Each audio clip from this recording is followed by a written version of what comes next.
Shalom, selamat sore Bapak Ibu sedang jemaat terkasih. Senang sekali saya dapat bertemu Bapak Ibu kembali di dalam acara webinar yang diselenggarakan oleh tim misi dan juga jemaat GKI Betania terkasih.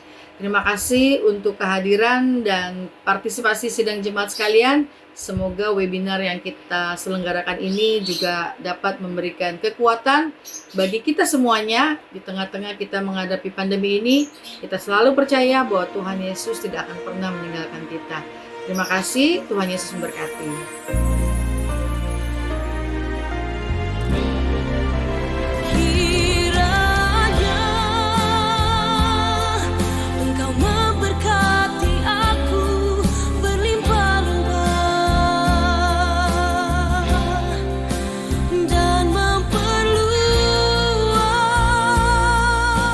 Saudara yang kasih dalam Tuhan, pada saat ini kita akan membahas bahwa tema kita bahwa rahasia bersukacita di tengah-tengah masalah atau penderitaan.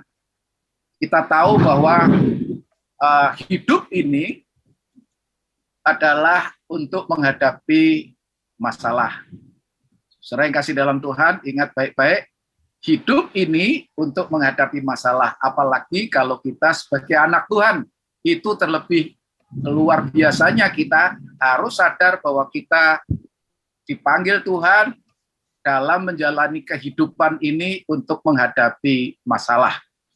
Jadi kalau kita menghadapi masalah harusnya kita tidak terkejut, baik itu kecil atau besar. Kita tahu bahwa ketika Tuhan Yesus pun lahir di dunia untuk menjalankan misi Allah, bukan berarti Tuhan Yesus langsung mendapatkan sambutan yang penuh gegap gembita. Itu hanya awal aja. Malaikat-malaikat bersorak-sorai. Tapi setelah itu, maka Herodes mengancam dia untuk membunuh.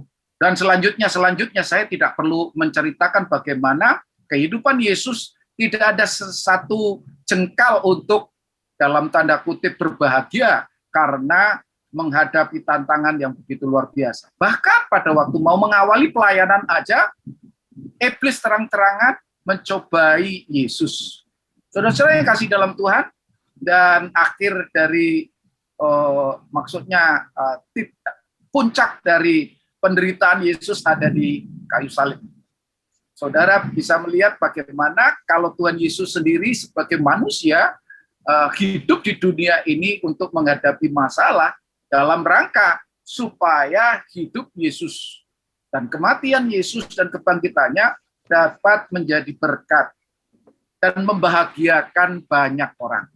Nah itu panggilan kita. Nah oke tuh, mari kita sama-sama memahami terlebih dahulu awal mengapa kita mengambil tema ini, karena kita harus sadar bahwa kita dipanggil di tengah-tengah dunia ini untuk menghadapi masalah.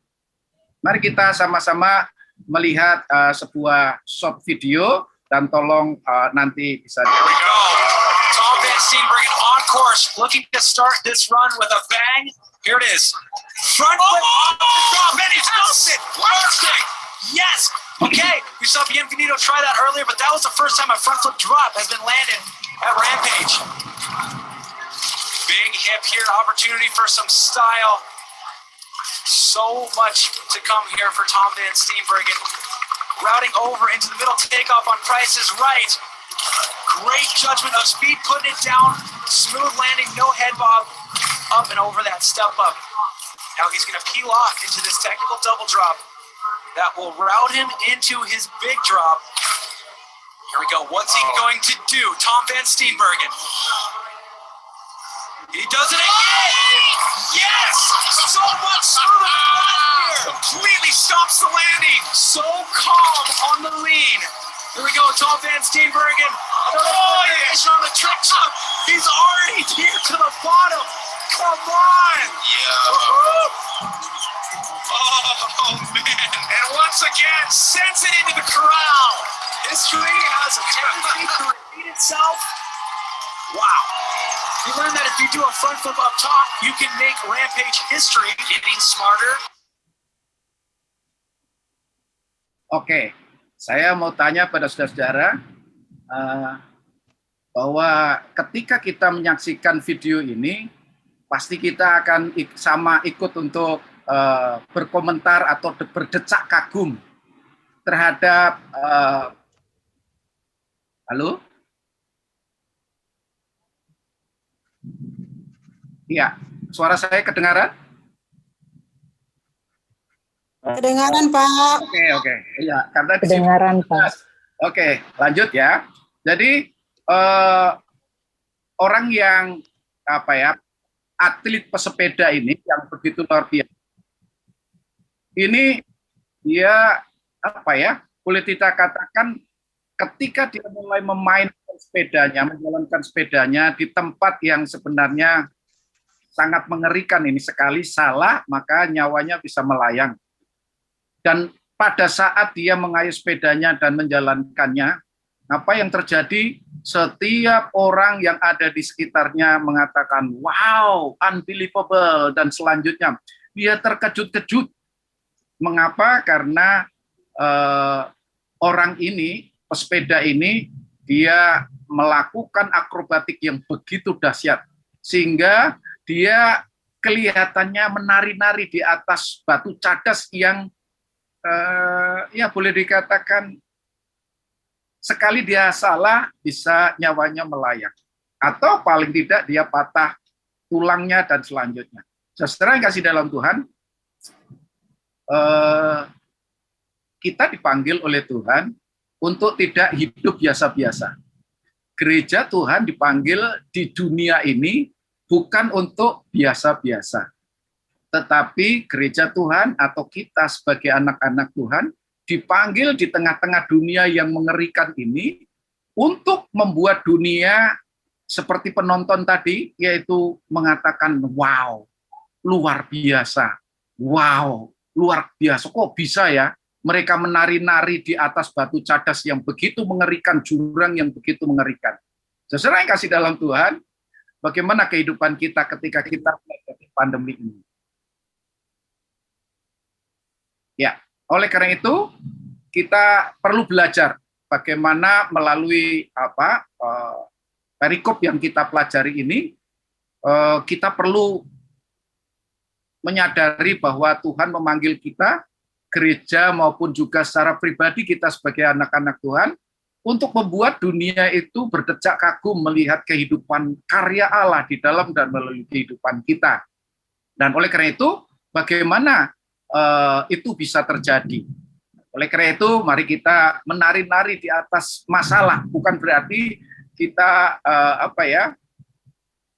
melarikan diri dari masalah, tetapi kita bagaimana bisa menari-nari di atas masalah yang kita mau tidak mau pasti hadapi.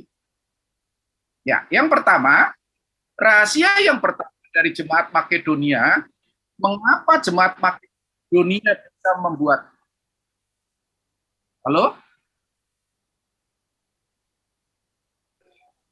Halo, kedengeran, Pak? Pak, kedengeran, Pak. Ya, kalau ada suara-suara yang masuk, mungkin di mute semua aja dulu ya. Oh, ada yang nyala tuh mute-nya. Oke, saya lanjutkan. Rahasia yang pertama dari Jemaat Makedonia itu ada di ayat yang pertama tadi. Yaitu yang pertama, saudara-saudara,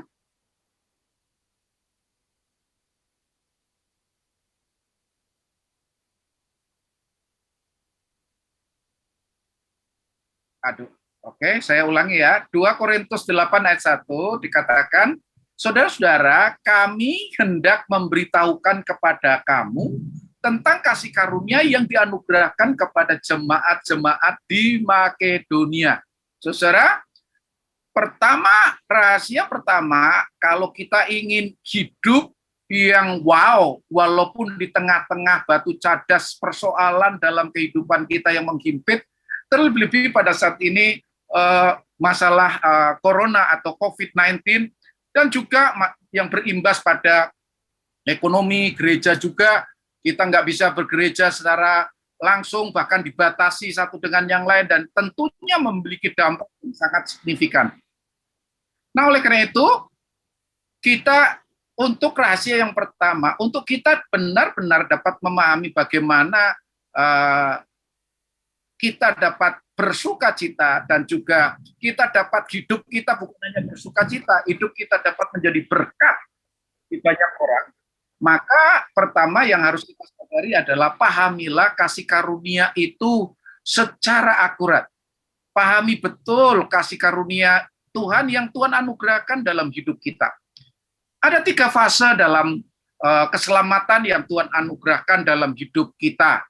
Mari kita lihat di sini ada yang pertama adalah justification. Sejak kita percaya kepada Tuhan Yesus, sejak kita menyerahkan hidup kita kepada Tuhan, baik itu waktunya secara pribadi maupun ketika kita dibaptis atau kita mengaku percaya kepada Tuhan di hadapan gereja, ketika kita menyambut Yesus untuk menjadi Tuhan dan Juru Selamat kita secara pribadi, dan kita beriman untuk menyerahkan seluruh hidup kita kepada Tuhan, dan kita sadar bahwa kita orang berdosa, bahwa kita upah dosa adalah maut, dan tanpa kasih karunia Tuhan, maka pasti kita akan masuk neraka. Maka pada saat itulah kita beriman kepada Yesus, dan ketika kita beriman, maka kita dianggap benar atau dibenarkan oleh karena pengorbanan Tuhan Yesus. Kalau kita lihat di dalam Roma 5 ayat yang ke-8 dan 9, di situ disebutkan ya, disebutkan Roma 5 ayat 8 dan 8, 9, 10 bahkan dikatakan, akan tetapi Allah menunjukkan kasih-Nya kepada kita oleh karena Kristus telah mati untuk kita ketika kita masih berdosa.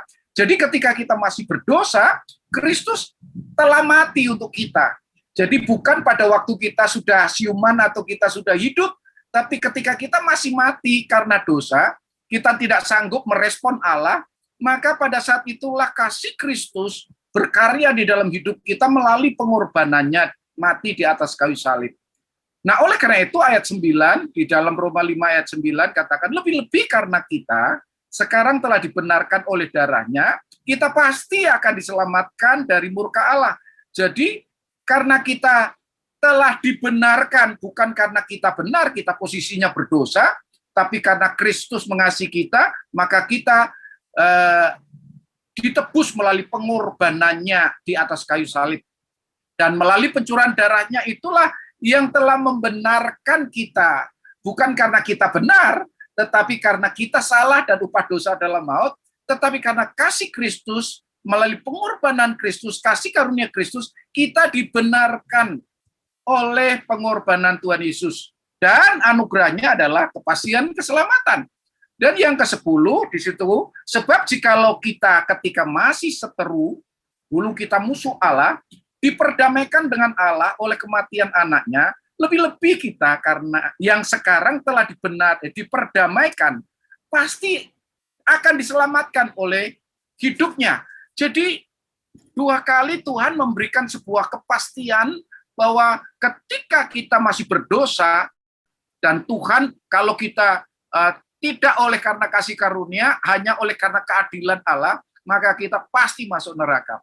Tetapi karena kasih Allah yang begitu luar biasa yang dicurahkan melalui pengorbanan Tuhan Yesus, maka kita yang percaya dianggap benar oleh pengorbanan Tuhan Yesus. Bahkan di dalam Yohanes 1 ayat 12, tetapi semua orang yang menerimanya diberi kuasa untuk menjadi anak Allah.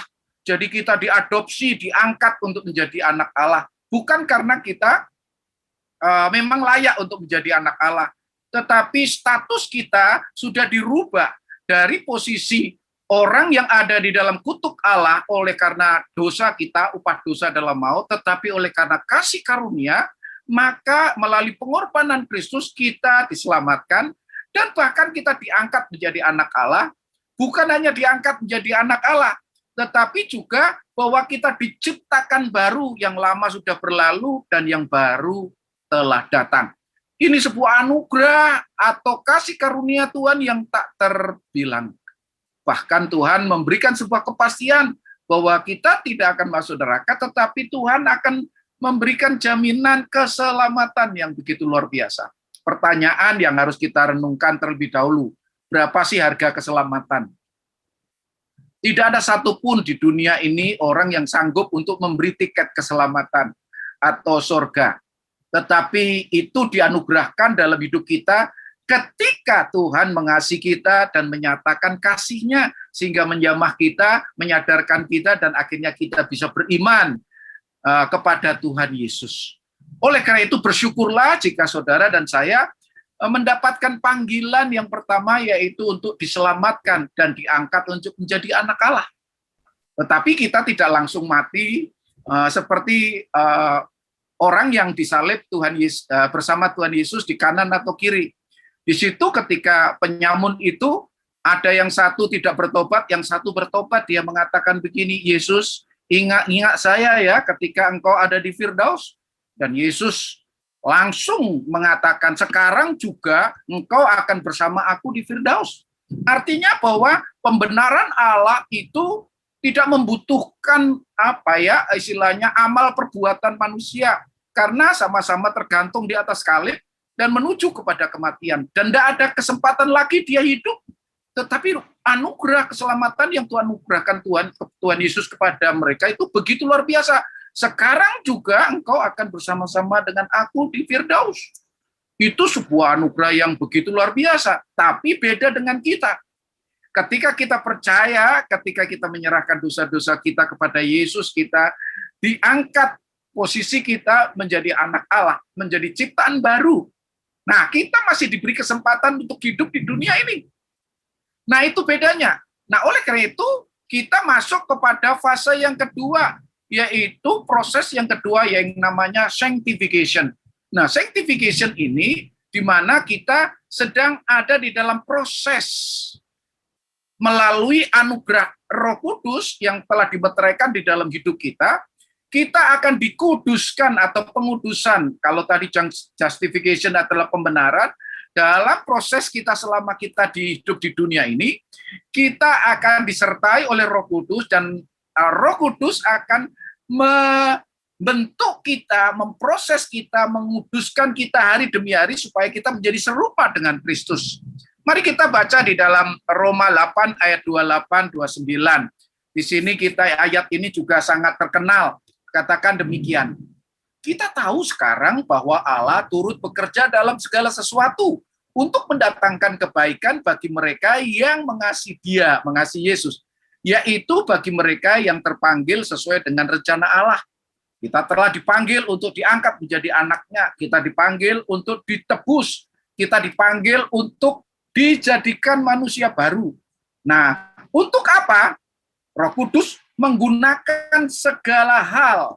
Jadi menggunakan segala sesuatu, baik yang menyenangkan maupun tidak, pandemi maupun kesuksesan dan yang lain. Tuhan mau pakai semuanya itu untuk membentuk kita sebagai anak-anak Allah, supaya jangan sampai status kita yang baru, tetapi tingkah laku kita tidak sesuai dengan status kita, yaitu anak Allah. Oleh karena itu peranan Roh Kudus bekerja sama dengan kita untuk memproses kita secara progresif, untuk nantinya membentuk kita untuk menjadi apa? Ayat yang ke-29 katakan, sebab semua orang yang dipilihnya dari semula, mereka juga dibentuknya dari semula, ditentukannya dari semula untuk menjadi serupa dengan gambaran anaknya, Yesus Kristus.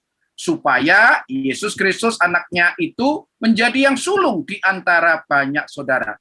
Jadi tujuan utama orang percaya yang sudah diselamatkan oleh Tuhan, yang sudah beriman kepada Tuhan Yesus dan menyerahkan seluruh hidupnya kepada Tuhan Yesus, yaitu masuk pada proses fase yang kedua, yaitu sanctification, yaitu di mana kita bekerja bersama-sama dengan Roh Kudus. Untuk apa? Roh Kudus memproses hidup kita supaya hidup kita semakin serupa dengan Kristus. Saudara, dalam segala hal, karakter kita harus semakin serupa dengan karakter Kristus, sehingga kita disebut anak-anak Allah, karena karakter anak-anak Allah harus serupa dengan karakter Yesus Kristus. Itu yang Tuhan inginkan dalam hidup kita. Jadi panggilan kita yang utama dalam kita menjalani hidup sebagai umat Tuhan di dunia, sampai Tuhan memanggil nanti, adalah untuk supaya kita semakin serupa dengan Kristus dalam segala hal. Yesus hidup di dunia hanya satu tujuannya, menjalankan misi Bapaknya. Demikian juga kita hidup dipercaya untuk hidup di dunia setelah kita bertemu Tuhan Yesus, setelah kita diselamatkan dan diangkat jadi anak Allah, tujuannya sama, yaitu untuk menjalankan misi Bapa untuk dalam rangka penyelamatan dunia ini, untuk menjadi saksi bagi dunia ini. Oleh karena itu, hidup kita harus diarahkan pada satu tujuan, yaitu untuk memuliakan Tuhan, untuk semakin hari apakah hidup saya semakin berubah seperti karakter Kristus. Tadi kalau hidup kita semakin berubah oleh karena pertolongan Roh Kudus, dan karakter Roh Kudus dianugerahkan dalam hidup kita melalui Galatia 5, itu kita bisa baca ayat 16-23, yaitu tentang bagaimana hidup kita harus dipimpin Roh Kudus, dan hasil dari dipimpin Roh Kudus itu adalah karakter Roh Kudus, kasih, sukacita, damai, dan sejahtera, dan selanjutnya. Maka dunia akan melihat kita seperti tadi melihat orang pesepeda itu yang sedang berguling-guling di atas atau berakrobatik di atas batu cadas yang begitu mengerikan, dan mereka mengatakan, kok bisa ya, unbelievable, artinya sesuatu yang amazing. Nah, oleh karena itu, saudara, kita bisa hidup seperti itu jika Roh Kudus menguasai dan menolong kita, dan kita terus bekerja sama dengan Roh Kudus untuk terus taat kepada firman-Nya dan mengandalkan Beliau melalui doa-doa kita, maka dengan demikian Roh Kudus akan memproses kita seperti penjunan, membentuk gerabah sehingga akhirnya menghasilkan sebuah ciptaan yang begitu luar biasa. Oleh karena itu, saudara yang kasih dalam Tuhan, tanggung jawab kita juga jelas di dalam Filipi 2 ayat 12 dan 13. Di situ setelah kita dianugerahi keselamatan oleh Tuhan, maka Tuhan juga menghendaki supaya anugerah itu jangan disimpan sendiri, tetapi juga dikaryakan supaya menghasilkan keselamatan bagi dunia ini. Filipi 2 ayat 12 katakan dan 13. Hai saudara-saudaraku yang kekasih, kamu senantiasa taat. Karena itu tetaplah kerjakan keselamatanmu dengan takut dan gentar. Jadi dengan rasa bersyukur, tetapi dengan rasa yang hormat kepada Tuhan, dan menyadari bahwa kasih karunia itu harganya sangat mahal dan harus dikaryakan supaya banyak orang juga mendapatkannya. Bukan saja seperti waktu aku masih hadir, tetapi terlebih pula sekarang waktu aku tidak hadir. Karena Allah lah ini, karena Allah lah atau Roh Kudus lah yang mengerjakannya di dalam kamu, baik kemauan maupun pekerjaan menurut kerelaannya. Jadi melalui kuasa Roh Kudus lah kita akan dimampukan oleh Tuhan untuk mengerjakan keselamatan dan akan menghasilkan keselamatan-keselamatan lain bagi dunia. Mengapa? Saudara yang kasih dalam Tuhan, mengapa itu harus bersama-sama dengan Roh Kudus? Jangan lupa bahwa kita diutus di tengah-tengah dunia yang sangat-sangat jahat. Tuhan Yesus sendiri menyadari masuk di dunia, langsung berhadapan dengan Herodes, langsung berhadapan dengan iblis, langsung berhadapan dengan ahli Taurat dan yang lain, selalu ingin dicelakakan, mau dibunuh. Kalau saudara adalah pengikut Kristus, saya pengikut Kristus, sadarlah bahwa kita akan sama. Karena Yesus pernah mengatakan, kalau saya mengalami penderitaan, kamu juga akan mengalami hal yang sama dengan saya di dunia ini. Mari kita lihat di dalam Matius 10 ayat 16, katakan begini, lihat aku mengutus kamu seperti domba di tengah-tengah serigala. Sebab itu, hendaklah kamu cerdik seperti ular dan tulus seperti merpati. Tuhan ingin mengingatkan kepada kita bahwa dunia ini dipenuhi dengan kuasa kegelapan, dipenuhi dengan iblis yang siap menerkam anak-anak Tuhan. Tetapi jangan lupa bahwa ketika kita telah diselamatkan oleh Tuhan dan Roh Kudus dimeteraikan dalam hidup kita, bahwa kita sebenarnya diberikan kuasa oleh kuasa Roh Kudus untuk kita menang terhadap serigala-serigala itu.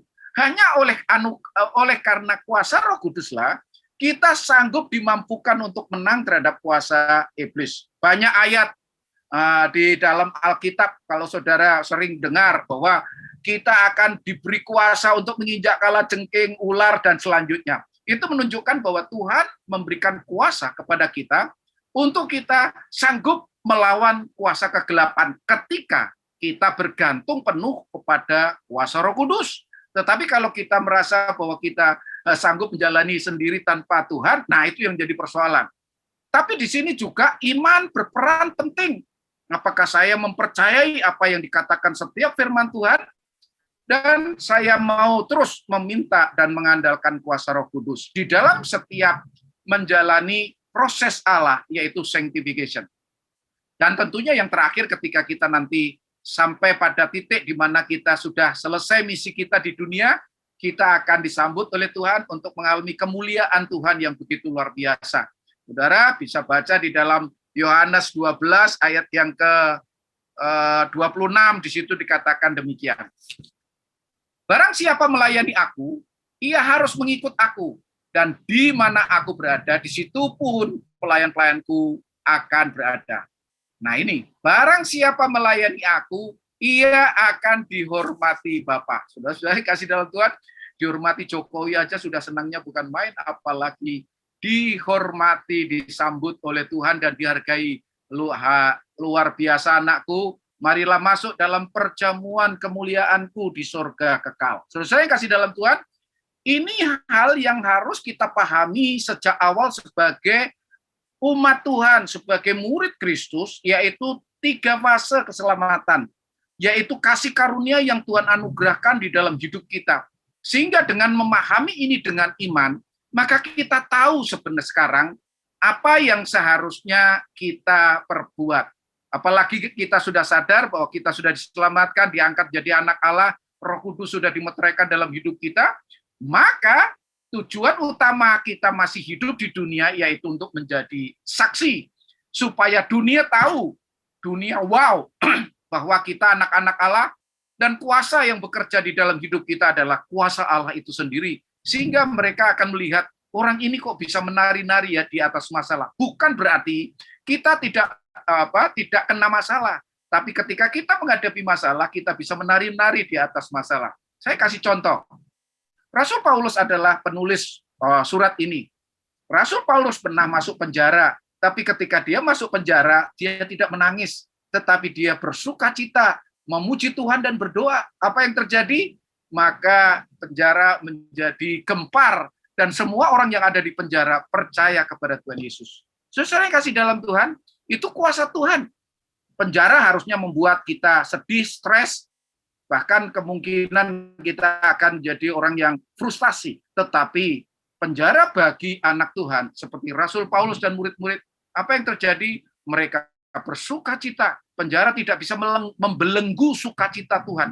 Bahkan melalui penjara itu, maka keselamatan, dampak kehidupannya, sukacitanya, membuat penjara seluruhnya bertobat. Bagaimana dengan hidup saudara? Apakah hidup saudara menimbulkan orang lain, baik di dalam posisi menderita, posisi di dalam sukacita maupun juga ada di dalam pandemi ini? Mari kita renungkan baik-baik tentang jemaat Makedonia. Jemaat Makedonia itu walaupun dalam kondisi yang sangat berat, mereka bersukacita meluap-luap. Yang kedua, memahami panggilan kita. Saudara, panggilan kita bukan hanya diselamatkan untuk diangkat menjadi anak Allah, tetapi konsekuensinya yang kedua, ketika kita tidak langsung diangkat Tuhan masuk surga, tetapi kita masih diberi kesempatan untuk hidup di dunia, maka jemaat di Makedonia sadar betul, walaupun mereka ada di dalam kemiskinan yang begitu luar biasa, bahwa mereka sudah pasti bahwa mereka pasti akan masuk ke dalam kemuliaan Tuhan di surga. Dan dia menyadari bahwa dia disertai oleh Roh Kudus Allah sendiri. Maka walaupun dia ada di dalam penderitaan yang begitu luar biasa, tetapi sukacita mereka meluap-luap. Karena apa? Iman mereka di dalam sebuah fondasi yang benar. Menjadi pertanyaan bagi saudara, bagaimana dengan hidup saudara sekarang ini? Dalam menghadapi masa pandemi, dalam menghadapi masa krisis pada saat ini, apakah kita seperti jemaat di Makedonia? Walaupun dalam penderitaan yang begitu parah dibanding dengan jemaat Korintus, mari kita lihat di dalam 2 Korintus 8 ayat 5. Mereka memberikan lebih banyak daripada yang kami harapkan. mereka memberikan diri mereka pertama-tama kepada Allah, kemudian oleh karena kehendak Allah juga kepada kami. Ini sebuah rahasia yang kedua, bahwa ketika mereka menyadari bahwa mereka sudah diberi keselamatan oleh Allah, mereka memberi diri mereka dengan sukarela. Tuhan, ini hidup saya, pakailah semaksimal mungkin. Pakailah hidup saya di mana Engkau berkarya di dalam hidup saya, sehingga hidup saya menjadi wow. Walaupun di dalam keterbatasan dan kemiskinan yang mengerikan. Saudara, itu disebutkan di dalam ayat yang perikop yang baru saja kita baca. Jemaat di Makedonia bukan jemaat kaya raya, tapi jemaat yang sangat miskin. Tetapi melalui perjumpaan dengan Tuhan Yesus, jemaat di Makedonia menyadari betul kasih karunia Tuhan, sehingga kasih karunia Tuhan yang telah dia pastikan imani itu menjadi bagian bagi dirinya, maka dengan sukarela mereka mempersembahkan hidupnya kepada Tuhan dan memberikan dirinya kepada Tuhan secara luar biasa. Apakah hidup saudara-saudara persembahkan kepada Tuhan setelah saudara mendapatkan anugerah, diangkat menjadi anaknya, disertai oleh Roh Kudus, bahkan juga saudara dilahirkan baru atau diciptakan baru oleh Roh Kudus, begitu luar biasa. Dipastikan bahwa saudara pasti akan diberi jaminan masuk surga oleh kemurahan kasih Tuhan. Nah, oleh karena itu, saudara yang kasih dalam Tuhan, maka Rasul Paulus ketika dulu dia adalah seorang ahli Taurat, dan dia menyadari bahwa ketika dia dengan kebenciannya yang begitu luar biasa terhadap Yesus dan murid-muridnya, pada waktu itu karena Yesus dan murid-muridnya dianggap bidat, dianggap sesat, maka pada saat itu dia dengan keberanian dan minta kuasa dari sang penguasa untuk membunuh atau membunuh murid-murid Tuhan Yesus supaya bidat ini lenyap di dunia ini. Dan apa yang terjadi di tengah-tengah jalan, Yesus dengan kasihnya yang begitu luar biasa menyatakan diri kepada Saulus ini. Dan Saulus ini akhirnya bertobat oleh karena jamahan Tuhan, karena pertemuan secara personal, pribadi dengan Tuhan Yesus, dan akhirnya dia baru sadar bahwa Yesus bukan hanya sekedar nabi, tapi Yesus adalah Allah. Yesus adalah Allah yang Maha Kuasa, dan saat itulah hidupnya berubah. Dan ketika dia menyadari seharusnya dia adalah orang, dia kan menulis juga di surat-suratnya, dia katakan saya adalah hamba Tuhan yang paling berdosa. Yang menyadari bahwa dia adalah orang yang paling berdosa, nggak layak. Tetapi karena kasih Yesus, dia diselamatkan oleh Tuhan, dipilih oleh Tuhan, bahkan mau dipakai oleh Tuhan untuk sisa hidupnya di dunia ini untuk menjadi alatnya. Makanya dia memiliki sebuah statement yang sangat terkenal di dalam Filipi 1 ayat yang ke-21 itu kan sangat terkenal ya. Dikatakan demikian, karena bagiku hidup adalah Kristus dan mati adalah keuntungan. Jadi kembali lagi setelah dia bertemu dengan Yesus dan dia menyadari bahwa Yesus adalah Allah yang Maha Kuasa, dan Yesus telah mengasihi dia dan memberikan kasih karunia-Nya, menyelamatkan dia dan mengangkat dia untuk menjadi rasulnya, menjadi anaknya, menjadi anak Allah yang dipakai oleh Tuhan untuk menjalankan misinya. Maka apa yang terjadi? Tuhan, ini hidupku hanya untuk Yesus. Tapi kalaupun aku mati sekarang, aku pasti masuk surga karena itu adalah sebuah keuntungan. Itu harus menjadi keyakinan bagi gereja, keyakinan bagi anak-anak Tuhan yang percaya. Kalau tidak ada keyakinan semacam ini, maka kembali lagi kita tidak akan terdorong untuk menyerahkan hidup kita dipakai oleh Tuhan. Oleh karena itu, mari kita lihat di dalam Roma 12 ayat yang ke-1 dan 2, ayat yang juga sangat terkenal. Di sini juga Rasul Paulus juga yang dipakai untuk menulis.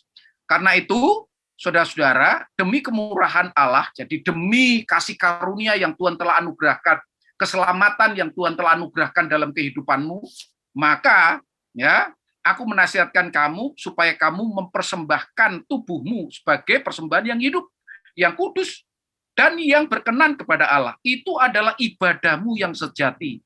Jangan kamu menjadi serupa dengan dunia. Jadi jangan kita bertingkah laku seperti ketika kita masih berdosa, tapi kita harus di sini katakan, tetapi berubahlah oleh pembaruan budimu sehingga kamu dapat membedakan manakah kehendak Allah, apa yang baik, yang berkenan kepada Allah, dan yang sempurna. Jadi kembali lagi saudara, mempersembahkan hidup kita adalah sebuah panggilan utama untuk supaya apa? Kita diproses Allah dan dipakai Allah melalui kuasa Roh Kudus, seperti Rasul Paulus. Diproses terlebih dahulu oleh Allah, dan akhirnya dia dipakai secara luar biasa. Nggak ada orang yang tidak akan mengatakan, wow, ketika melihat kehidupan perubahan, Saulus menjadi Rasul Paulus.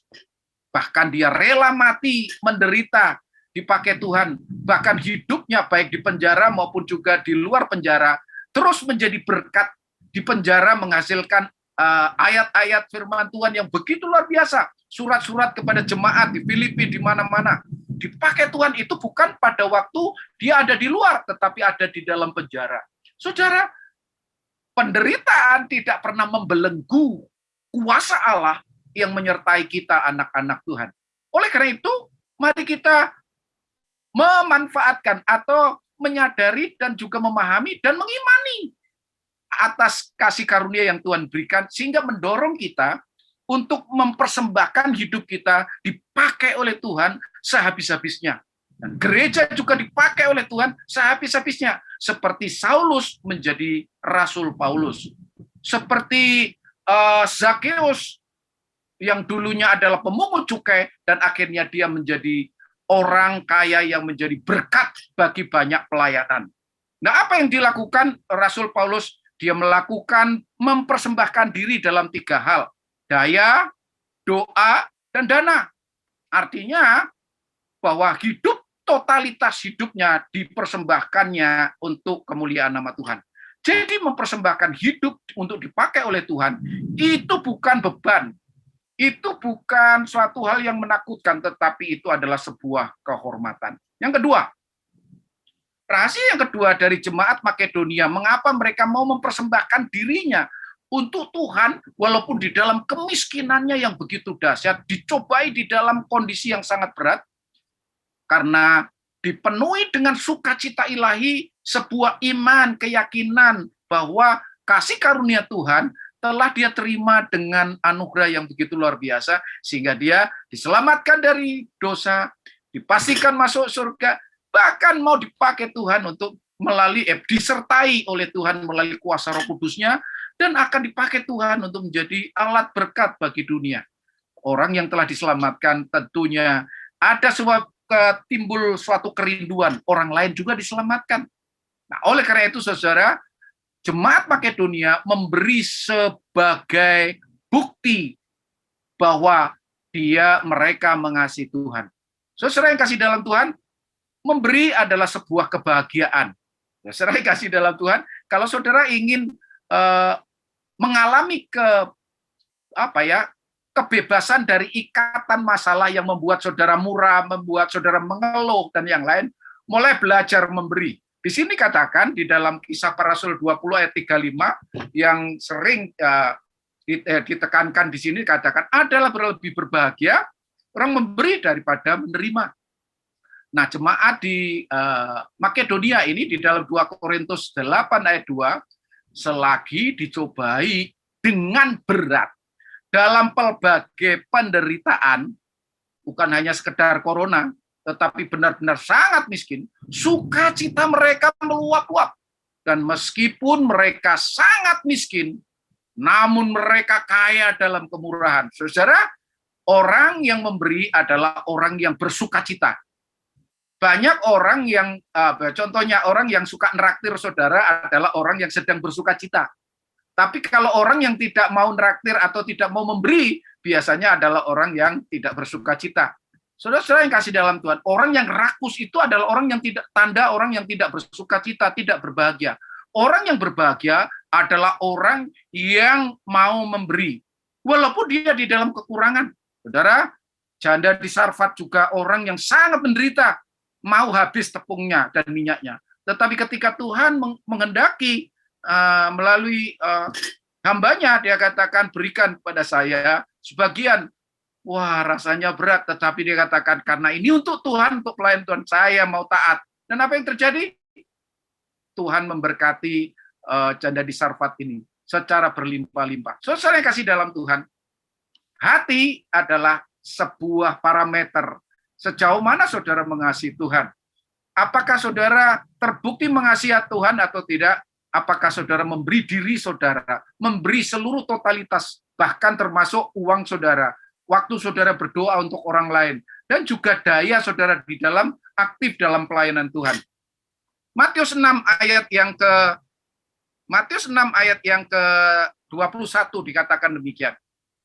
Karena di mana hartamu berada, di situ juga hatimu. Jadi kembali lagi, parameter kita mengasihi Tuhan atau tidak adalah ketika kita memberi.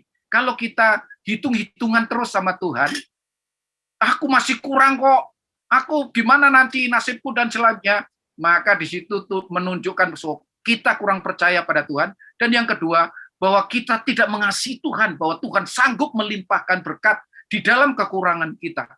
Itu menunjukkan bahwa kita orang yang belum berbahagia. Saudara kasih dalam Tuhan, kalau saudara ingin berbahagia, belajarlah melalui pimpinan kuasa Roh Kudus dengan iman. Saudara mulai memberi, baik daya saudara, doa saudara, termasuk juga melalui dana atau uang saudara. Dalam rangka apa? Mari kita lihat di sini ada seorang contoh, seorang perempuan. Nah, di sini yang mengurapi kaki Yesus.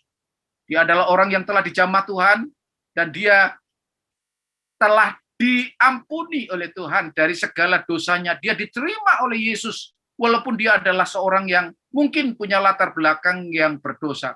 Tetapi ketika berjumpa dengan Yesus, dia menyadari bahwa dia adalah orang berdosa dan dia telah diangkat oleh Yesus dan dihargai sebagai wanita sempurna di mata Tuhan, dibenarkan oleh Tuhan. Maka pada saat itulah seluruh hartanya, seluruh gengsinya, seluruh masa depannya, yaitu melalui buli-buli minyak narwastu itu, dia rela pecahkan untuk dipersembahkan kepada Yesus. Dan bukan hanya kekayaan yang mahal itu yang dia berikan, bahkan itu adalah simpan masa depannya dia, dipersembahkan di kaki Yesus, bahkan dia mempersembahkannya dengan sebuah kerendahan hati, yaitu dengan cara apa? Mengusap kaki Yesus dengan rambutnya. Artinya apa? Rambut bagi wanita adalah sebuah kehormatan.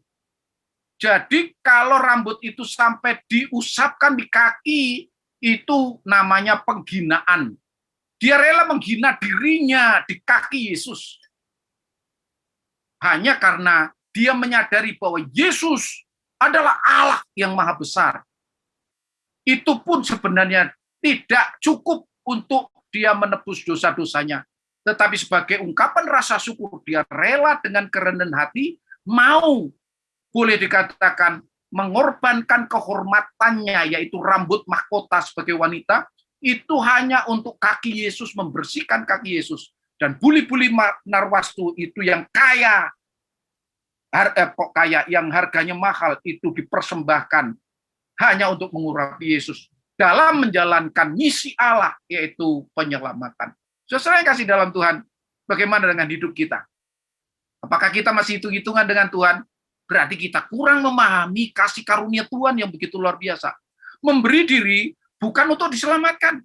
Mempersembahkan diri, baik itu doa, daya, dan dana, itu bukan untuk diselamatkan. Tetapi kita karena telah diselamatkan oleh kasih karunia Tuhan, maka oleh karena itu saya ingin bersyukur melalui kehidupan saya, melalui 3D saya ini, daya, dana, dan doa itu, untuk dalam rangka misi Allah, supaya dunia percaya. Sehingga dunia akan wow terhadap Tuhan Yesus melalui gereja saya maupun melalui hidup saya sebagai anak-anak Tuhan.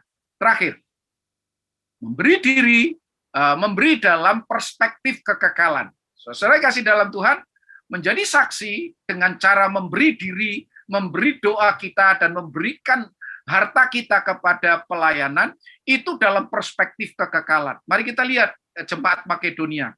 2 Korintus 8 ayat 4. Dengan kerelaan sendiri, mereka meminta dan bahkan mendesak, memaksa Rasul Paulus dan timnya kepada kami supaya mereka juga beroleh kasih karunia untuk mengambil bagian dalam pelayanan kepada orang-orang kudus. Jadi jemaat Makedonia menyadari juga bahwa perspektif dia memberi bukan untuk diselamatkan. Dia memberi karena sukacita yang meluap-luap. Sehingga rasa-rasanya kalau dia tidak terlibat di dalam pelayanan, itu hidupnya tidak berarti. Dia ingin bahwa pelayanan ini sangat penting karena akan menghasilkan banyak jiwa-jiwa yang akan diselamatkan. Oleh karena itu, satu jiwa diselamatkan, itu nggak bisa diukur dengan uang triliunan. Jadi kalau dia mempersembahkan uangnya yang mungkin tidak banyak, dipersembahkan dan dia mempersembahkan dirinya dan doa-doanya kepada hamba-hamba Tuhan yang sedang menjalankan misi Allah, maka apa yang terjadi? Bahwa uang itu menjadi berarti kekal di mata Tuhan. Dan berinvestasi kekal di mata Tuhan. Sehingga akhirnya berdampak pada jiwa-jiwa yang diselamatkan.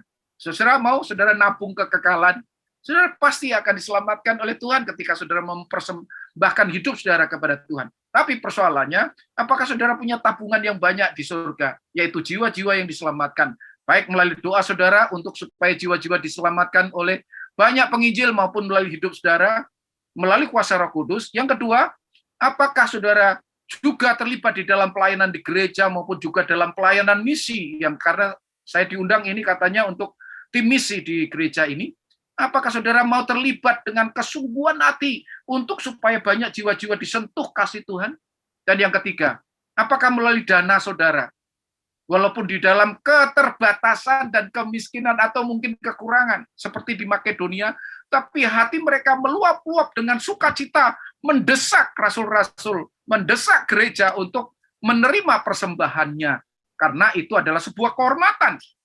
Oleh karena itu, saudara, orang yang pelit terhadap pelayanan adalah tanda belum memahami kasih karunia-Nya. Kasih karunia Tuhan Yesus yang sangat besar dan dahsyat. Saudara yang kasih dalam Tuhan, ini yang bisa saya sampaikan dalam seminar kali ini, dan kiranya ini akan memberkati gereja kita semua, tapi sekaligus juga kita secara pribadi, supaya dipakai oleh Tuhan, sehingga gereja kita, diri kita, keluarga kita, orang lain akan melihat karya Allah yang wow, sehingga mereka percaya kepada Tuhan Yesus. Kiranya Tuhan memberkati saudara. Amin. Amin. Puji Tuhan, luar biasa ya. Kembali kita disegarkan oleh kebenaran firman Tuhan. Kita menjadi orang-orang yang berbahagia oleh karena kita mendapat kepastian kehidupan yang kekal. Lalu bagaimana menjadi panggilan kita untuk menghidupi panggilan itu? Tadi Bapak sudah jelaskan ya, panjang lebar 3D yang mungkin kita bisa ingat. Doa, dana, dan daya. Nah, Bapak Ibu sidang jemaat yang hadir pada kesempatan webinar sore hari ini, kami tim misi memberi kesempatan untuk membuka ruang tanya jawab ya. Apabila ada Bapak Ibu yang mungkin masih ingin mengetahui lebih jauh lagi dari apa yang sudah disampaikan oleh Bapak Pendeta Bambang Siswanto. Jadi saya buka kesempatan untuk Bapak Ibu sidang jemaat yang mau bertanya sehubungan dengan materi yang tadi diberikan. Mungkin 3 pertanyaan dulu saya buka, silahkan. Boleh dibuka mikrofonnya. Di sini ada 36 partisipan sebenarnya, 35 ya. Dan sebenarnya ini banyak Pak, jadi ada keluarga-keluarga gitu pakai satu akun. Oke, silahkan Bapak Ibu sidang jemaat. Oh, ada di chat ini ya. Oke, saya bacakan untuk Bapak Ibu jemaat. Dari keluarga Jambul. Nah, ini banyak juga nih, ada Bapak, Ibu, anak-anak. Bagaimana dengan mereka yang tetap ingin memberi pada saat perusahaan terkena dampak pandemik, sementara kita juga memiliki pengeluaran yang tetap?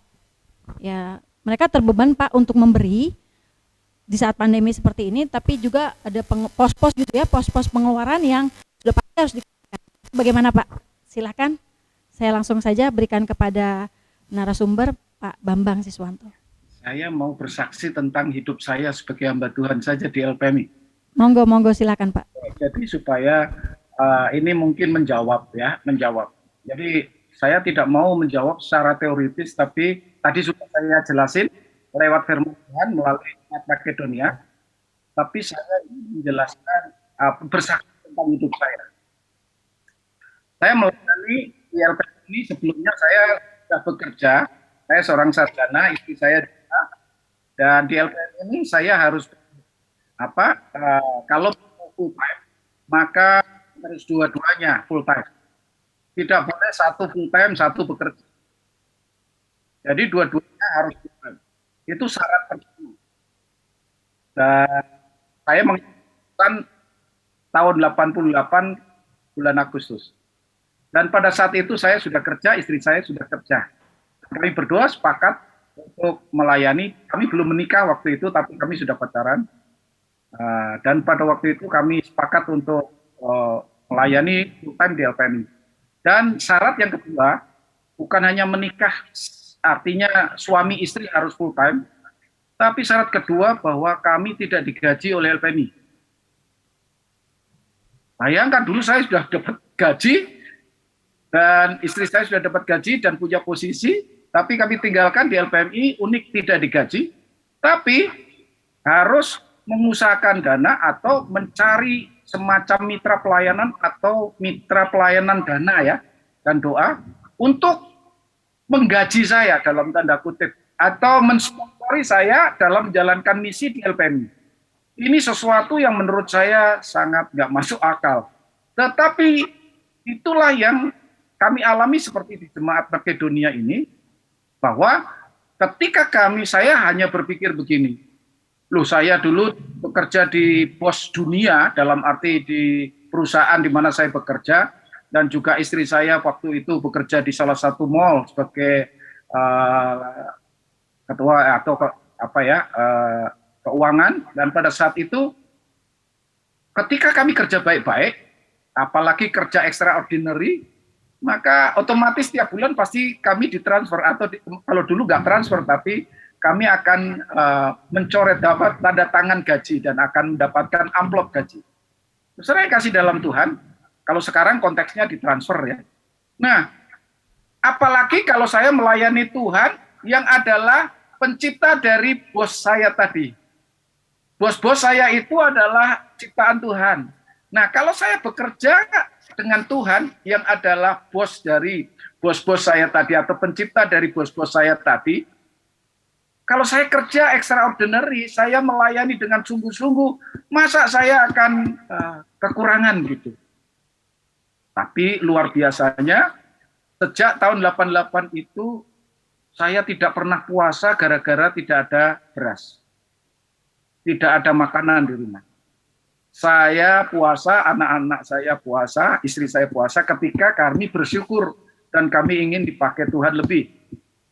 Jadi saudara kasih dalam Tuhan, sampai detik ini, luar biasanya, dengan cara itu, banyak orang yang akhirnya terbeban untuk ikut tadi, Jemaat Makedonia, ikut berinvestasi dalam pelayanan melalui pekerjaan Tuhan yang kami lakukan berdua.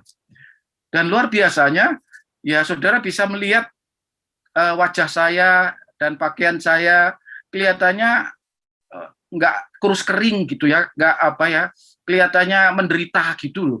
Dan saya menyampaikan firman Tuhan juga nggak kalem-kalem, kelihatannya kurang makan gitu dan yang lain. Nggak. Tapi saya selalu bersemangat. Dan karena saya bersyukur Tuhan telah menyelamatkan saya, dan Tuhan telah menyertai kami dengan Roh Kudus. Nah, sekarang saya mau tanya pada saudara-saudara, di manakah Tuhan Yesus atau Roh Kudus dalam hubungannya dengan saudara? Tolong jawab. Ayo, dibuka mic-nya. Di mana Tuhan Yesus sekarang? Di hati. Oh, yang benar. Yang benar, di hati atau di mana?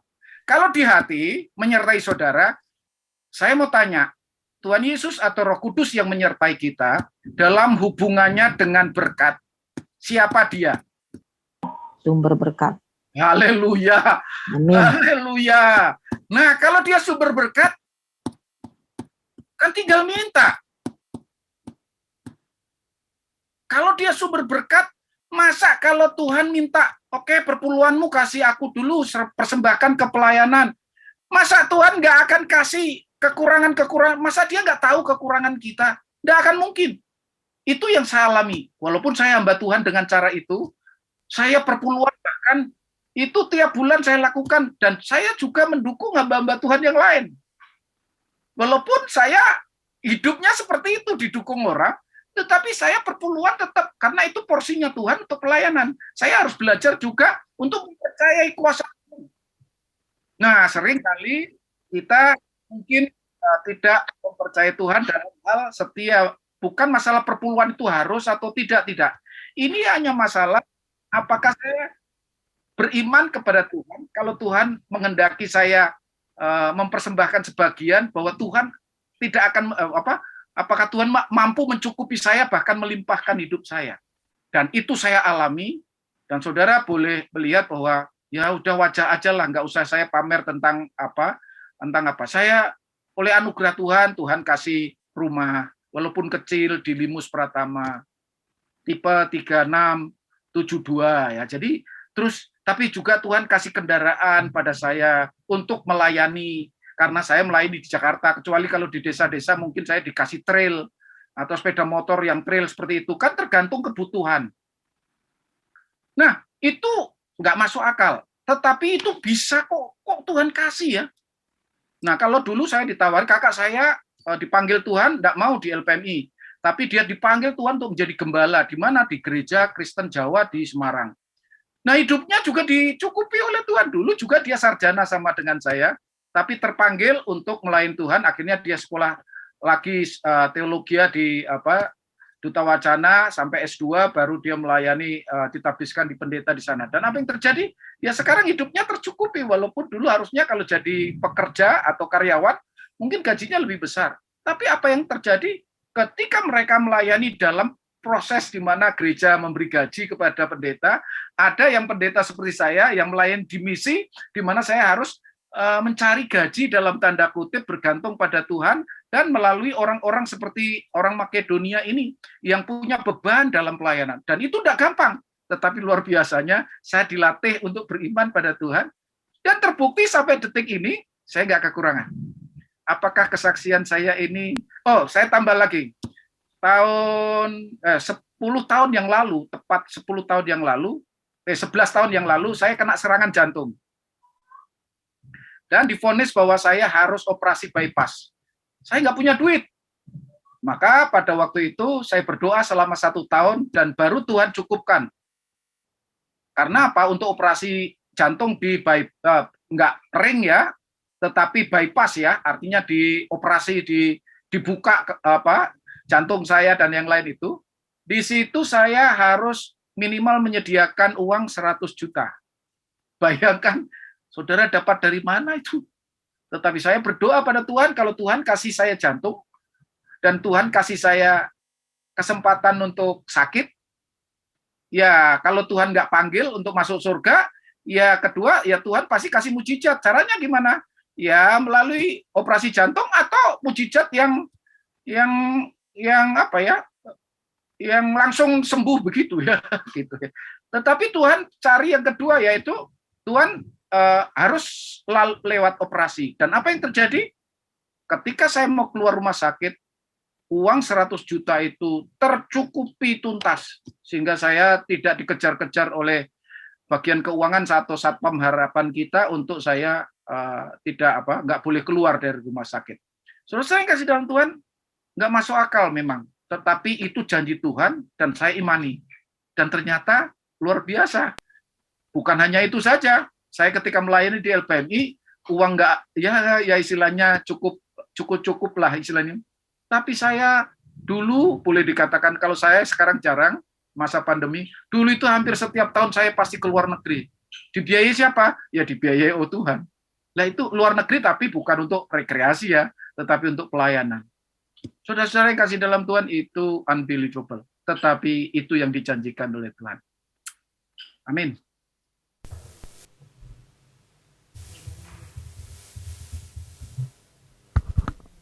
Baik, saya kira cukup menjawab dari keluarga Jambul ya. Puji Tuhan, kesaksiannya Pak Bambang luar biasa ya. Sakit jantung loh.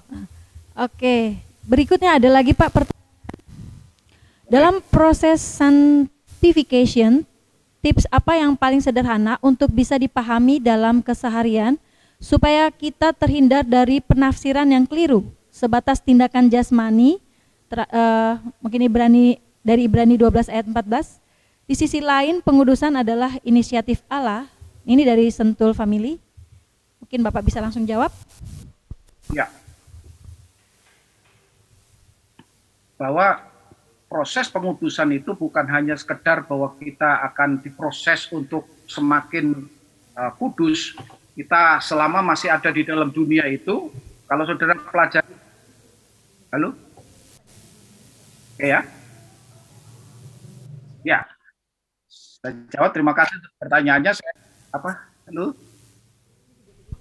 Ya, ini maksudnya gini Pak, mungkin yang bisa saya sederhanakan, dalam proses sanctification, apa tips atau mungkin panduan apa yang bisa diberikan yang sederhana gitu, supaya kita terhindar dari penafsiran yang keliru hanya sebatas jasmani, sementara pengudusan itu memang otoritas Allah atau inisiatif Allah, Allah yang memunculkan itu, dari Allah lah kekudusan itu. Itu mungkin pertanyaannya.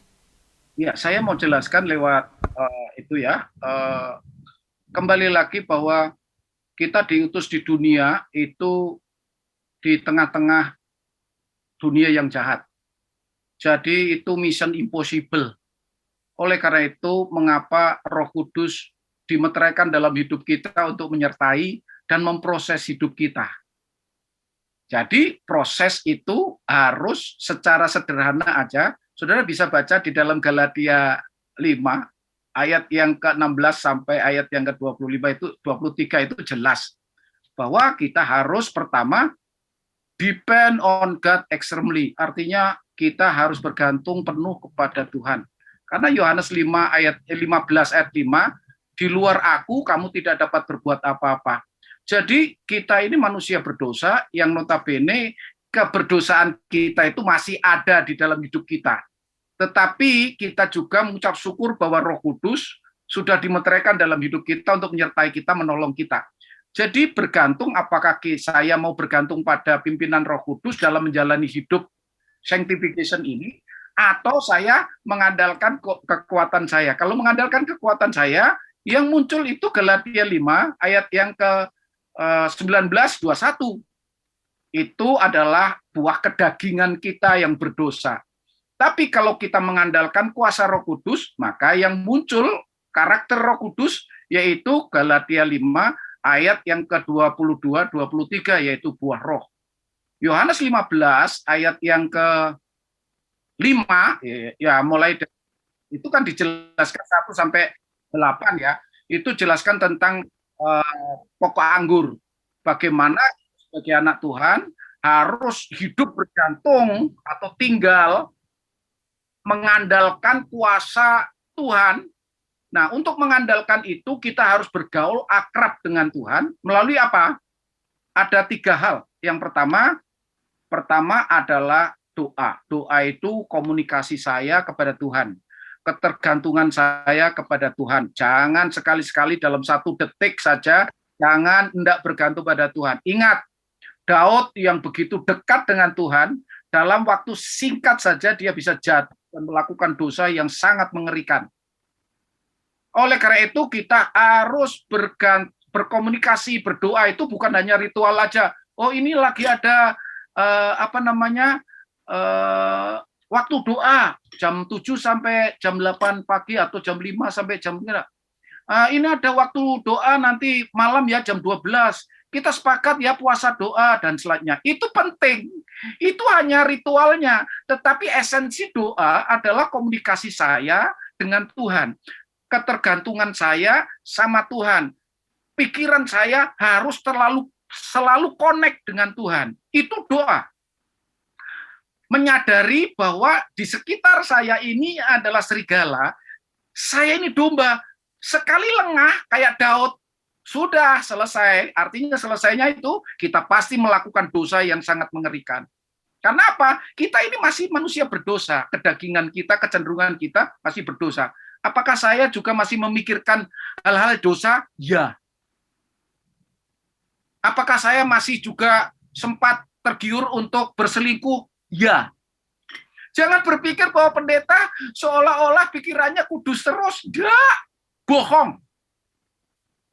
Jadi kembali lagi saya walaupun pendeta penginjil, setiap hari iblis itu selalu masukin dalam pikiran saya, baik melalui mata saya, melalui apa saja, untuk saya berbuat dosa.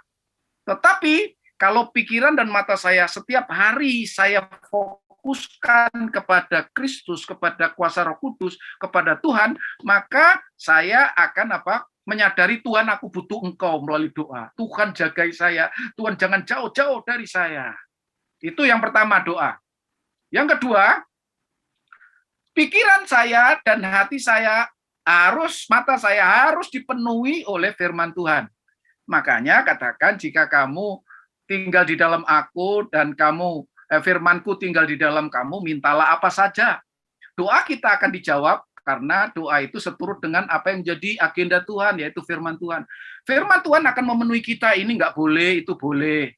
Itu akan berbahaya. Lihat, itu Daud gagal sebentar, akibatnya dampaknya seperti ini. Abraham buat laku sok ini, sekarang dampaknya sampai dunia sekarang ini berkelahi terus dengan umat Tuhan.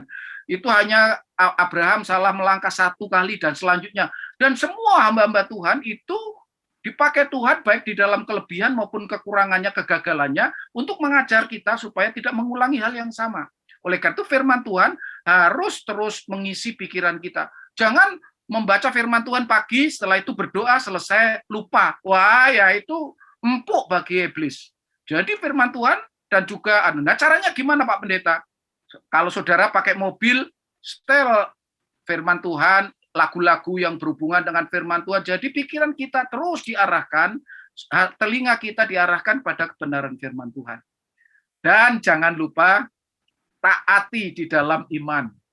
Maka itu akan menolong kita. Jangan khawatir bahwa Tuhan itu, kalau kita taat bahwa Tuhan itu membiarkan kita, tetapi Tuhan pasti, masa orang tua kita aja, anak kita kadang-kadang nakal aja kita masih tetap kasihi. Apalagi kalau anak-anak yang membuat kita bangga, yang taat, pasti kita akan berdoa supaya anak kita menjadi anak yang sukses dan dipakai Tuhan. Saya pikir itu jawaban saya praktis aja, bagaimana supaya hidup kita dipakai Tuhan, supaya terus diproses oleh Tuhan. Kalau kita jatuh, bangun lagi, minta kuasa Roh Kudus lagi. Jatuh, akui dosa. Makanya kalau di gereja kan ada ibadah, kan ada pengakuan dosa. Mengapa kita mengaku dosa? Karena seringkali kita jatuh alpa. Nah, ketika kita jatuh, jangan tinggal di dalam dosa lama-lama. Cepat-cepat akui dosa saudara, dan bertobat, minta pimpinan Roh Kudus kembali. Jangan lupakan lagi dosa yang lama sudah diampuni oleh Tuhan, dan minta kuasa Roh Kudus bekerja.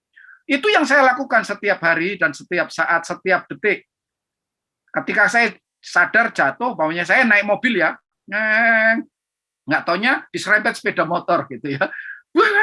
Wah kan kemanusiaan, kedagingan saya kan meluap, gitu kan. Nggak ada pendeta diserempet bini atau ditabrak langsung puji Tuhan, kan nggak mungkin. Pasti yang muncul adalah keberdosaan dulu, bang gitu marah. Ya untung di sebelah saya biasa ada istri saya, katakan papa sabar.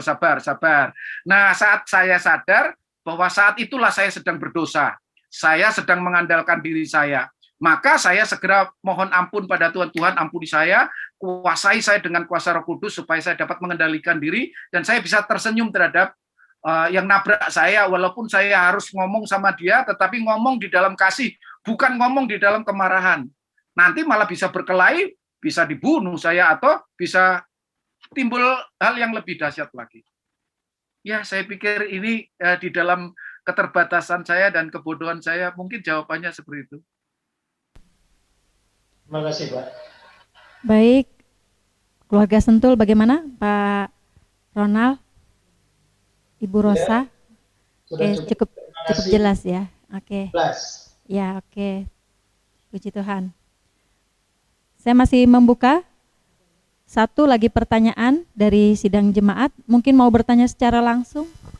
Perwakilan dari keluarga, dua keluarga tadi ya, keluarga Jambul, Bapak Andreas Arifianto, dan keluarga Sentul, Bapak Ronald Somokil.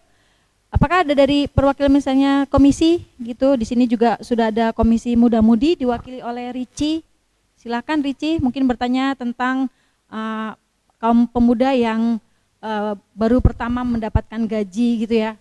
Nah, jadi mungkin bagaimana pengaturannya? Silakan.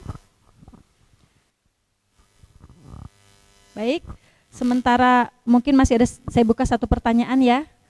Saya mohon sedikit waktu untuk kami sharing ya dari tim misi.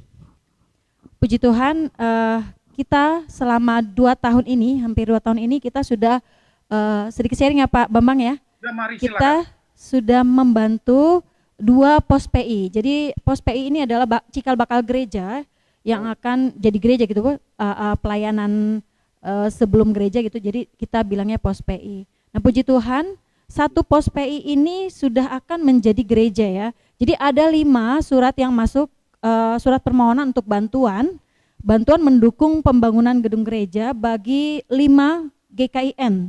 Yang pertama GKIN Ringinsari.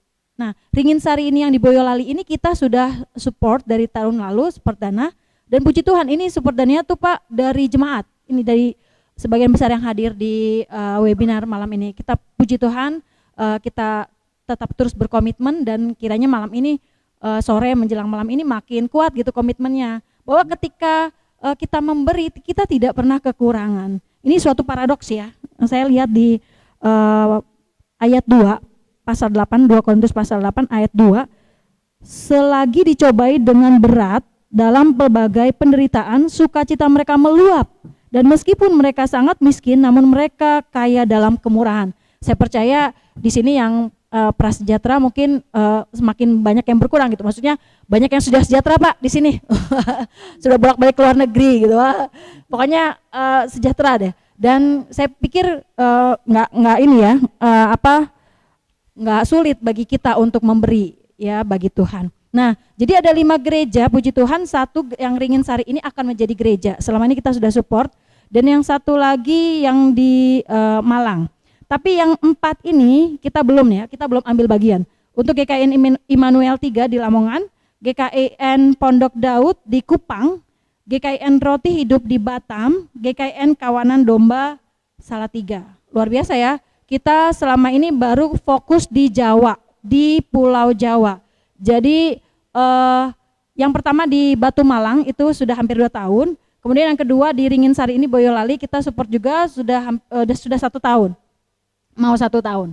Nah, jadi kerinduan kami dari tim misi bersama tentunya dengan panduan dari Bapak Gembala Sidang kami, Bapak Pendeta Yefta, kerinduan kami, komitmen kami sebenarnya setiap tahun kita menambah 1 pos PI yang akan kita dukung, kita support untuk bisa menjadi gereja gitu ya. Nah, ya bersyukur sekalipun dalam masa pandemi ini kita walaupun tidak menambah 1 di tahun ini, kita tetap survive, bisa kasih persembahan tanpa mengurangi jumlahnya begitu ya. Nah, melalui kesempatan ini kami dari tim misi mengajak kembali Bapak Ibu sidang jemaat yang hadir di sini yang terbeban untuk mendapatkan rahasia sukacita yang besar ketika kita sudah diberi anugerah keselamatan, bagaimana kita menghidupi keselamatan itu ya dengan 3D tadi ya, doa, daya, dan dana. Nah, kami mengundang Bapak Ibu sidang jemaat untuk sama-sama ambil bagian untuk mendukung pelayanan tim misi. Jadi tahun ini kami masih 2, rencana di tahun yang akan datang kita nggak tahu ya Pak ya, apakah pandemi ini sudah akan kurvanya menurun, sudah semakin landai, atau bagaimana kita nggak tahu ke depannya. Tapi percaya bahwa tahun yang akan datang kita tambah 1 lagi, 1 dukungan untuk pos PI bisa lebih maju lagi ya, seperti yang Ringinsari ini sudah akan jadi gereja. Seperti itu kira-kira kerinduan kami dari tim misi GKI, supaya melalui pelayanan kita kan seperti yang kita sudah sering dengar ya, kita mungkin terbatas dalam seperti Bapak gitu, penginjilan gitu, pemberitaan firman, kita terbatas karena sebagian kita mungkin pekerja di panggilan kita masing-masing gitu ya. Kayak saya sebagai guru, Ibu Siska juga guru, tapi kita bisa membawa banyak jiwa kepada Tuhan melalui dukungan dana kepada hamba-hamba Tuhan yang berjuang di garis terdepan dalam pekabaran Injil. Kira-kira seperti itu. Terima kasih untuk kesempatan kesaksian, dan kiranya ini membuka hati kita untuk bagaimana kita menghidupi keselamatan yang Tuhan sudah berikan dengan apa yang kita bisa berikan kembali kepada Dia sebagai ucapan syukur. Terima kasih untuk kesempatannya. Sekali lagi saya kasih satu jemaat Tuhan yang mau bertanya. Mungkin saya tambahkan sedikit tadi. Saya sangat memuji Tuhan dan memuliakan Tuhan dengan apa yang Tuhan telah kerjakan melalui jemaat di GKIN ini. Saya sangat bersuka cita kalau gereja ini menjadi gereja yang misioner. Nah, saya ingin memberikan sebuah pemahaman tadi yang keempat. Tadi ingat bahwa kita memberi itu harus dalam perspektif kekekalan. Jadi Bapak Ibu Saudara, ketika Bapak Ibu Saudara bekerja dengan tulus dan hasilnya pekerjaan itu dipersembahkan untuk misi, sebenarnya pekerjaan Bapak Ibu ini adalah pelayanan. Jadi jangan merasa guilty feeling atau merasa bersalah, wah saya belum terlibat penginjilan ke daerah-daerah dan yang lain. Sebenarnya saudara dipanggil sebagai seorang profesional itu untuk bekerja dan menghasilkan dana dalam tanda kutip. Nah, ketika dana itu dipakai untuk misi, maka sebenarnya itu investasi kekekalan. Dan pekerjaan saudara adalah pelayanan. Nah, ini harus dipahami. Tapi juga kalaupun ada kesempatan untuk saudara memberi daya untuk bisa melayani di gereja dan yang lain dalam keterbatasan waktu, itu daya, nggak apa-apa. Tapi kalau hamba Tuhan full time, itu dayanya besar, doanya. Tetapi dananya sedikit, beda dengan karyawan, itu berbalik. Tapi kalau itu bekerja sama, maka itu yang dinamakan menjalankan misi secara luar biasa. Kita sama Tuhan. Amin. Ya baik, terima kasih Pak. Kembali mengingatkan tentang pelayanan yang holistik ya. Jadi keseluruhan kehidupan kita nggak bisa dikotak-kotakan bahwa bagian dari seluruh hidup kita adalah pelayanan kepada Tuhan. Kita pun bekerja bagian dari memuliakan Tuhan dalam pekerjaan kita. Oke, terima kasih Pak untuk penguatannya. Masih ada yang ingin bertanya? Baik, jika cukup jelas, jika ada komitmen baru dari Bapak Ibu sidang jemaat yang ingin ambil bagian dalam pelayanan misi, jadi kami membuka bukan hanya dari dana ya Bapak dan Ibu, kami juga berkerinduan Bapak dan Ibu sidang jemaat yang lainnya yang belum pernah ikut ambil bagian dalam kegiatan doa fajar. Kami membuka diri kami ya tim misi untuk menerima masukan. Jadi ada beberapa masukan, salah satunya doa malam gitu ya. Nah, di bulan April tanggal 29 minggu ke-5 April hari Kamis kita akan ada doa malam khusus untuk pelayanan misi. Jadi kita akan doakan juga di dalamnya penginjilan ke suku bangsa baik di Indonesia maupun di dunia. Sidang jemaat kami mengundang untuk ambil bagian dalam pelayanan doa. Baik, jikalau tidak ada lagi yang ingin bertanya, kita akan akhiri kegiatan webinar kita pada sore menjelang malam hari ini. Mengucap syukur untuk begitu banyak berkat melalui hambanya Bapak Pendeta Dr. Andes, Bambang Siswanto MDiv. Kita bersyukur bahwa Tuhan sudah memberikan kepada kita anugerah dan kekekalan, keselamatan, kehidupan yang kekal. Kiranya kita dapat terus menghidupinya dengan memberikan diri kita kepada Dia menjadi alat bagi kemuliaannya. Kita akan meresponi firman Tuhan pada sore hari ini. Nanti untuk penutup sekaligus doa berkat akan dipimpin oleh Bapak Gembala Sidang, Bapak Pendeta Yefta Urip Santoso MDiv. Mengawalnya kita akan menaikkan pujian, hidup ini adalah kesempatan.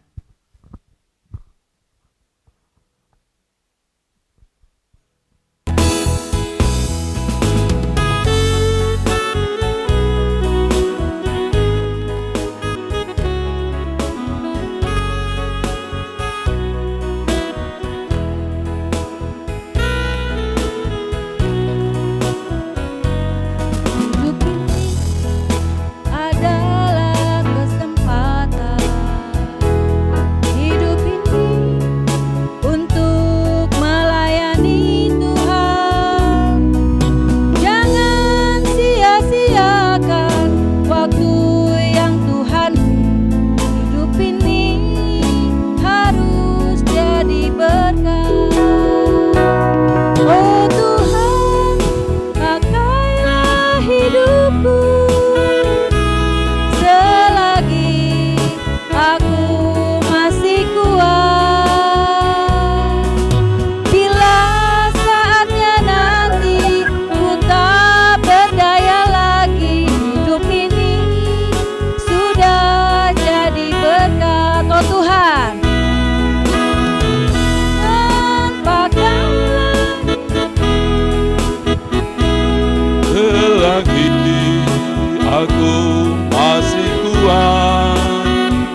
nanti ku tak berdaya lagi, ini sudah jadi berkat. Bapak Ibu yang kasih Tuhan, mari kita bersama-sama tunduk kepala dan berdoa mengucap syukur atas lawatan firman-Nya untuk kehidupan kita.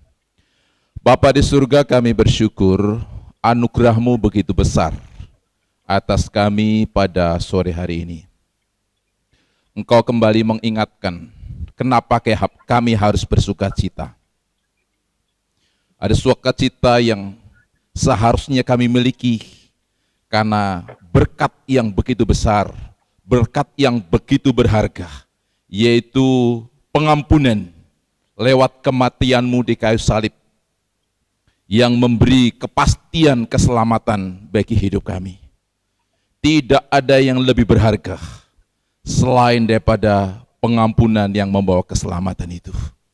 Apalah artinya bagi kami memiliki segala harta dunia ini ketika kami tidak di dalam keselamatan.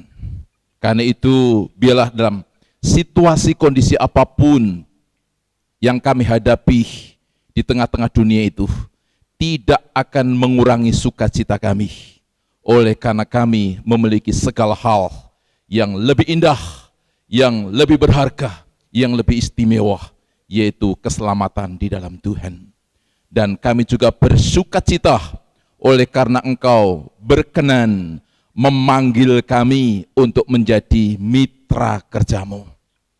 Siapa kami? Kami adalah manusia yang lemah, yang bodoh, yang terbatas. Tidak ada sesuatu yang dapat kami banggakan dalam hidup kami. Namun Engkau berkenan memanggil kami menjadi mitra kerja-Mu. Engkau berkenan memberi kesempatan kepada kami untuk mempersembahkan sesuatu bagi Tuhan dengan pekerjaannya. Mempersembahkan dana bagi Engkau untuk memberitakan firman Tuhan. Memberikan daya kami kepadamu untuk perluasan kerajaan-Mu. Memberi doa kami untuk mereka, orang-orang yang masih hidup di dalam kegelapan dan dibawa oleh firman Tuhan kepada terang-Mu yang ajaib. Terima kasih untuk panggilan-Mu itu ya Tuhan. Biarlah sukacita oleh keselamatan mendasarkan kami untuk kami juga menyambut panggilan kami dengan sukacita pula. Bahkan kami mengerjakan panggilan ini dengan sukacita. Karena kami yakin setiap apapun yang kami kerjakan dalam kami menabur untuk Tuhan dan pekerjaannya akan mendatangkan sukacita yang berlimpah-limpah lagi yang akan Tuhan anugerahkan bagi kami. Meteraikan firman-Mu dalam diri kami dan kami rindu setiap berkat di balik firman yang sudah kami terima akan tergenapi oleh karena kami bukan hanya menjadi pendengar namun berkeputusan untuk melakukannya juga. Roh-Mu yang kudus kiranya akan menolong kami dengan kuasa-Nya menjadi pelaku akan firman yang sudah kami terima. Bersyukur untuk hamba-Mu Bapak Pendeta Bambang Siswanto yang Tuhan sudah utus dan berbicara tentang kebenaran-Mu atas kami. Terus sebagaimana hamba-Mu ini sudah dipakai oleh Tuhan memberkati kami, kiranya Engkau juga memakainya terus untuk menjadi berkat bagi sebanyak mungkin orang. Baik orang percaya, hamba-hamba Tuhan, bahkan mereka orang-orang yang belum percaya kepada Tuhan. Sehingga Engkau semakin dipermuliakan melalui kehidupan hamba-Mu Bapak Pendeta Bambang Siswanto bersama Ibu, bahkan kedua anak kekasih kami serahkan kepada Tuhan. Keberkatan yang melimpah-limpah senantiasa Tuhan anugerahkan kepada keluarga hamba-Mu ini. Di tengah pelayanan, di tengah rumah tangga, di tengah segala panggilan pelayanannya bekerja sama dengan gereja-gereja Tuhan, lembaga-lembaga Kristen yang lain, dan berbagai kesempatan untuk terus memberi dirinya dipakai oleh Tuhan, memberitakan Injil Tuhan. Terima kasih Bapa, terpuji nama-Mu. Kami bersyukur untuk hamba-Mu dan keluarga yang ada, kiranya terus diberkati oleh Tuhan. Dan kini kami akan mengakhiri webinar pada sore hari ini. Kiranya Engkau berkenan memberkati kami sekalian. Bapak, Ibu, dan saudara yang kasih Tuhan, mari kita arahkan hati kita kepada Tuhan dan terimalah berkat-Nya.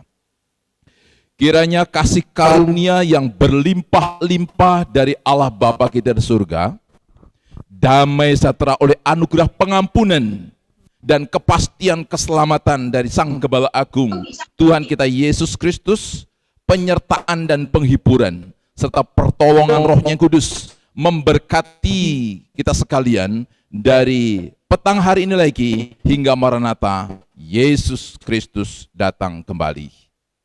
Amin.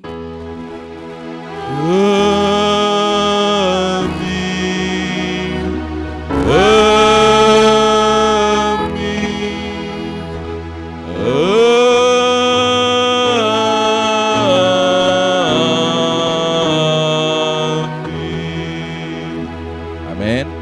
Tuhan Yesus kiranya memberkati kita sekalian. Terima kasih Bapak. Mohon kesabarannya sejenak, kita ada sesi foto bersama. Mohon kepada Bapak Ibu sidang jemaat yang terkasih, kameranya dinyalakan semua ya. Baik Bapak Ibu, terima kasih untuk kehadirannya malam hari ini. Kiranya kita dapat terus bersuka cita karena kita percaya bahwa Tuhan sumber berkat itu terus menyertai kehidupan kita. Bagi Dialah segala puji, hormat, dan kemuliaan. Apabila ada sesuatu yang tidak berkenan di hati Bapak Ibu sidang jemaat sekalian, mohon dimaafkan. Terima kasih.